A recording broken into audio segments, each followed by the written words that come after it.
வணக்கம். தலைப்புச் செய்திகள். தமிழகம் முழுவதும் 1231 கிராம சுகாதார செவிலியர்கள் நியமனம். முதல்வர் மு.க. ஸ்டாலின் பணி ஆணைகளை வழங்கினார். ஜிஎஸ்டி வரி குறைப்பை 8 ஆண்டுகளுக்கு முன்பே செய்திருந்தால் இந்திய குடும்பங்கள் இன்னும் பல கோடி ரூபாயை எப்பொழுது சேமித்திருக்குமே? பிரதமர் நரேந்திர மோடிக்கு முதல்வர் மு.க. ஸ்டாலின் கேள்வி. மாதம்பட்டி ரங்கராஜ் மீதான புகார் குறித்து ஜாய் கிறிஸ்டல்டாவிடம் துணை ஆணையர் 6 மணி நேரம் விசாரணை. எனது குழந்தைக்காக எந்த நிலைக்கும் சென்று போராடுவேன் என பேட்டி. H-1B விசா கட்டண உயர்வு குறித்து அமெரிக்க அரசின் அறிவிப்பால் விமானத்திலிருந்து அவசரமாக இறங்கிச் சென்ற இந்தியர்கள் வீட்டுக்கு திரும்பிச் சென்றனர்.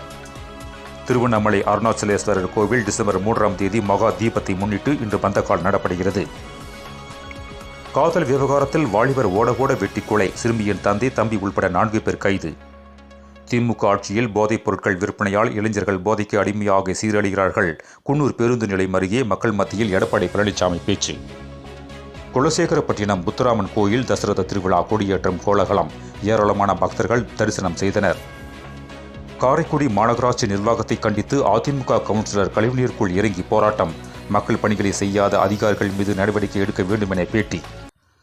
துறையூர் அருகே அரசு பள்ளி வகுப்பறை மேற்கூரை சிமெண்ட் பூச்சு பெயர்ந்து விழுந்தது. இளநிலை பொறியாளர்கள் 2 பேர் பணியிட நீக்கம். திருச்சி அருகே தூய்மை பணியின் போது பரிதாபம். அடைப்பை சரி செய்வதற்காக பாதாள சாக்கடைக்குள் இறங்கிய 2 தொழிலாளர்கள் விஷவாயு தாக்கி உயிரிழப்பு.